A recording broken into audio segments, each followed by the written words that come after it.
Kemudian Bapak Ibu, tanggung jawab amal, yaitu perbuatan ataupun pekerjaan yang kita lakukan di dunia ini.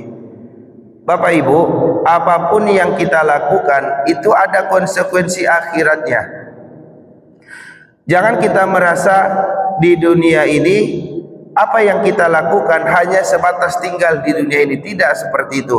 Dalam Islam, apapun yang kita lakukan di dunia ini itu semuanya ada konsekuensi akhiratnya, ada efek kepada akhiratnya. Kalau berbuat baik, maka efek akhiratnya menambah amal kebaikan kita. Kalau kita berbuat buruk, berbuat zalim, maka itu juga berefek kepada akhirat kita dengan beratnya timbangan keburukan kita. Sabbih isma rabbikal a'la alladhi khalaqa fasawwa. Salatu wassalamu ala sayyidina wa maulana Muhammad sallallahu alaihi wasallam, la nabiyya ba'dah. Allahumma salli ala sayyidina Muhammad wa ala ali sayyidina Muhammad.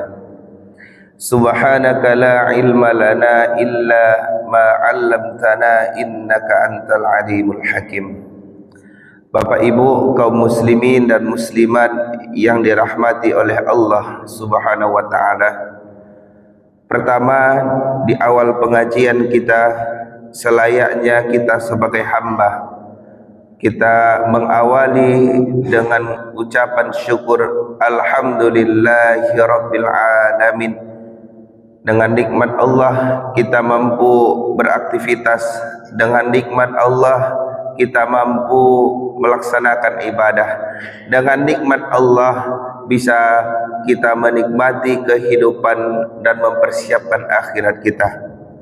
Kemudian salawat beserta salam kepada Nabi Muhammad sallallahu alaihi wasallam. Allahumma salli ala Muhammad wa ala ali Muhammad. Dengan ringannya lisan kita bersalawat kepada Nabi, mudah-mudahan ringan pula Nabi untuk memberikan syafaatnya kepada kita di saat kita membutuhkan bantuan, di hari yaumul mizan, di hari pertimbangan, datang syafaat beliau kepada kita disebabkan ringannya lisan kita untuk berselawat kepada beliau. Bapak Ibu yang kami muliakan, pengajian kita ini melihat firman Allah di surah Al-Mudaththir ayat ke-38 dan 39. Dan kemudian nanti apa solusi yang bisa kita lakukan. Bapak Ibu, surah Al-Mudaththir di ayat 38 itu Allah berfirman, A'udzu billahi minasyaitonir rajim. Bismillahirrahmanirrahim. Kullu nafsim bima kasabat rahinah.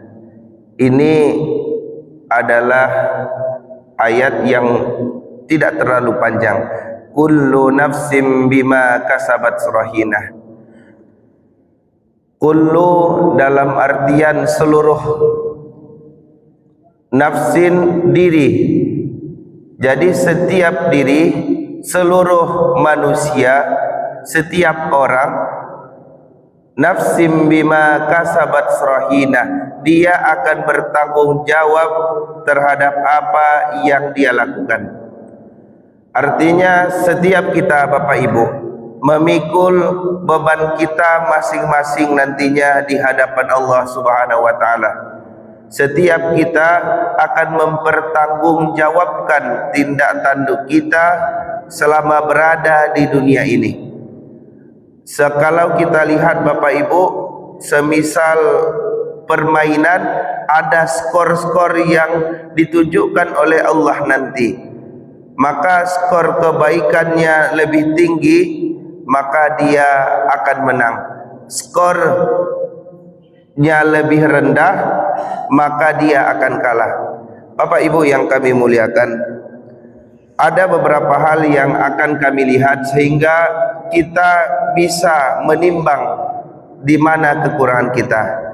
Yang pertama, kita bertanggung jawab terhadap ibadah kita.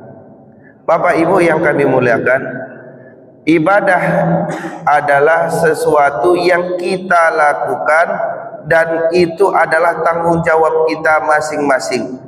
Seorang yang soleh, ayahnya soleh, ibunya solehah, ataupun keluarganya adalah keluarga yang taat kepada Allah, tidak menjamin seorang anak akan dilepaskan beban tanggung jawab kepadanya. Tanggung jawab ibadah adalah masing-masing. Kita yang akan mengisi tabung ibadah tersebut, kita yang akan mengisi kegiatan ibadah tersebut, dan itu menjadi tanggung jawab kita masing-masing. Jadi Bapak Ibu, kalau kita beribadah, maka itu tanggung jawabnya langsung kepada Allah Subhanahu wa taala.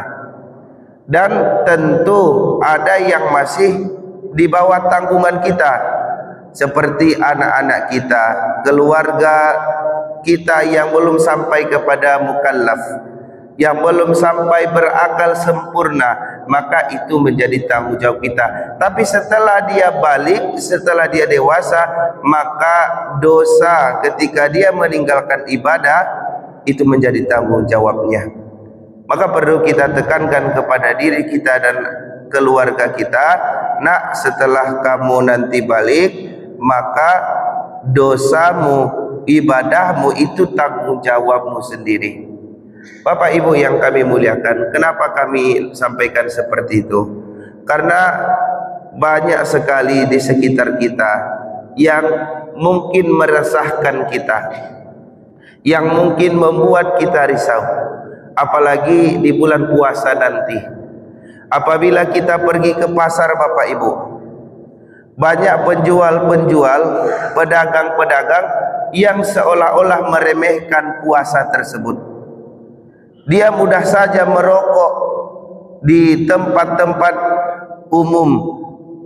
Dia mudah saja membatalkan puasanya. Dia berangkat dari rumah, istrinya tahu kalau dia berpuasa. Tetapi di tempat lain, di pasar tadi, dia lepaskan begitu saja puasanya. Maka kullu nafsim bima kasabat rahina. Setiap orang, setiap diri akan bertanggung jawab terhadap apa yang dia lakukan. Begitu juga anak kita ingatkan, puasa ini bukan untuk ibu, puasa ini bukan untuk ayah, tetapi puasa ini untuk kamu dan menjadi tanggung jawabmu sendiri.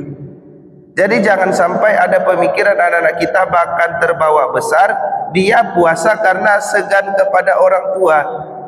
Dek keluarga sekeluarga tadi puasa, sahur tadi pagi sadonyo, hanya puasa lo, puasa kemudian puasanya hanya untuk menutupi rasa malu kepada keluarga, tetapi di luar dia lepaskan. Maka pemahaman ini harus kita berikan kepada keluarga kita.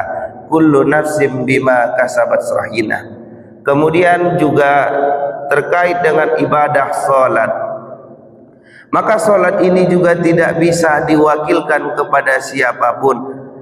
Manusia ketika dia sudah balik, dia sudah berakal, dia akan menanggung pahala dan dosa.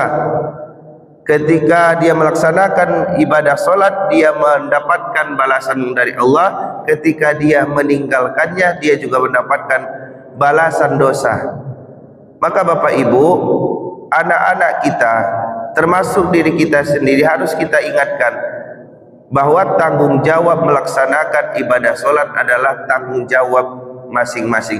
Apabila seseorang sudah balik tadi, kemudian dia wajib solat, sampai nantinya ada hal-hal yang membuat dia tidak lagi diwajibkan atau dibebankan kepada solat tadi. Ada beberapa hal. Yang pertama adalah dia sudah uzur, tidak tahunya waktu solat lagi Bapak Ibu, tidak tahunya untuk melaksanakan ibadah solat lain hilang pangana. Nah itu adalah termasuk uzur. Tetapi sebelum hal itu terjadi, maka dia tetap bertanggung jawab terhadap solatnya. Semuanya akan dihitung.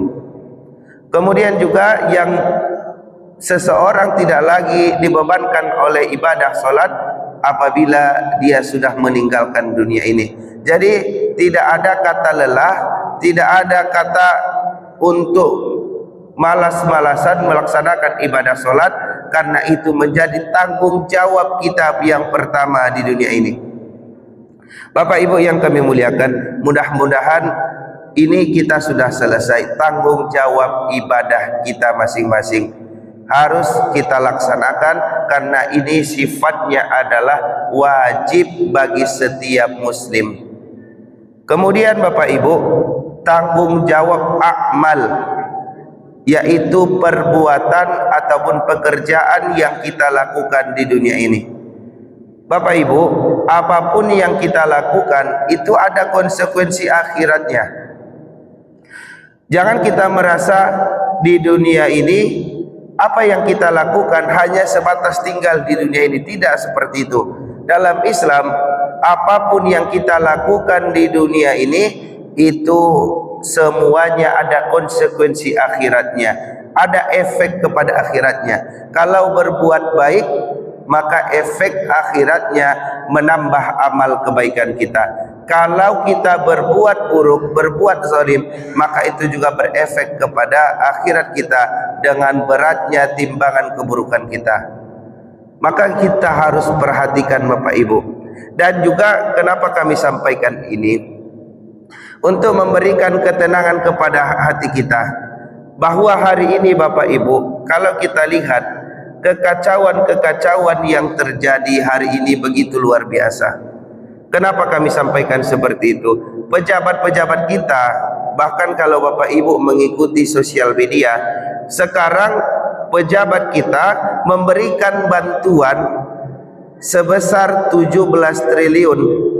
Yang kalau 17 triliun itu dibangunkan sekolah, itu sekitar 200 sekolah bisa dibangun, 25 rumah sakit bisa didirikan dengan uang tadi. Tetapi apa yang terjadi? Uang 17 triliun tadi dipakai untuk membela, untuk memberikan atas nama perdamaian di Israel dan Palestina. Tapi yang didukung adalah Israel. Yang diberikan dana tadi kepada Israel.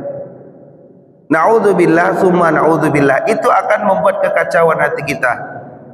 Sebagai muslim, maka kita merasa sakit hati sebenarnya.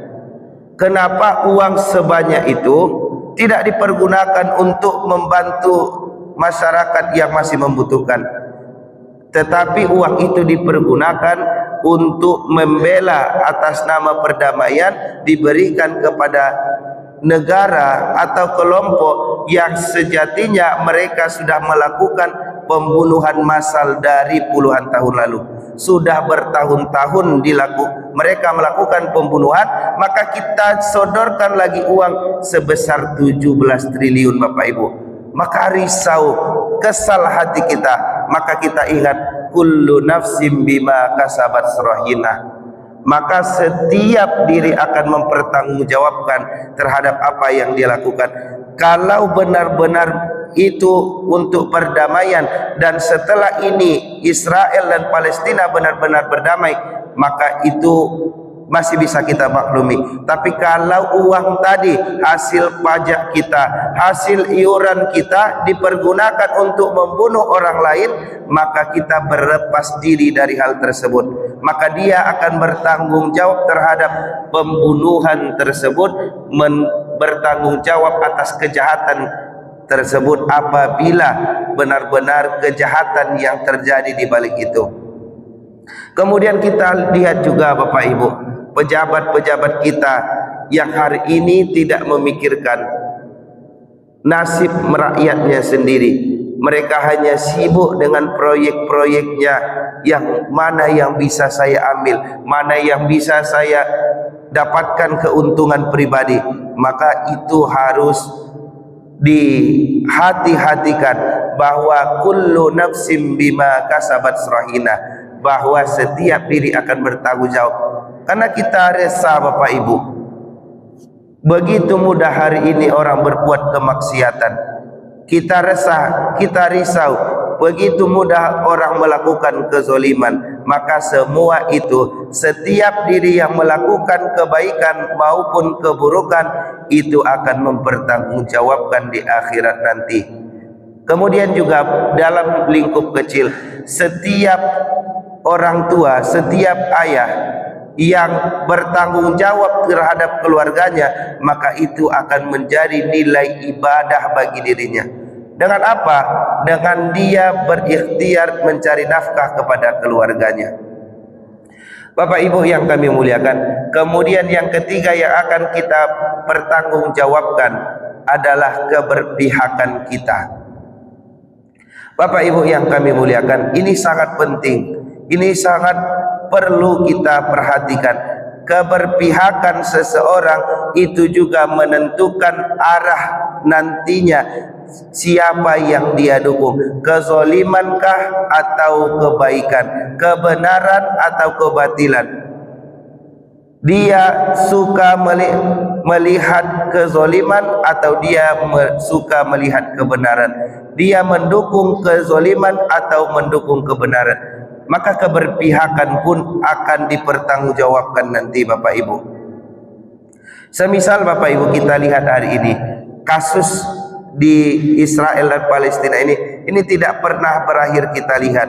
Tetapi Bapak Ibu, dalam hati kita, apapun yang bisa kita lakukan, kita harus berpihak kepada saudara-saudara kita, saudara muslim yang ada di sana. Bagaimanapun ceritanya, kita tetap akan berpihak kepada saudara muslim kita, karena itu akan dipertanggungjawabkan nanti. Ketika di akhirat nanti, seseorang akan dikumpulkan dengan orang yang dia cintai, dengan seorang yang sama dengan perbuatannya.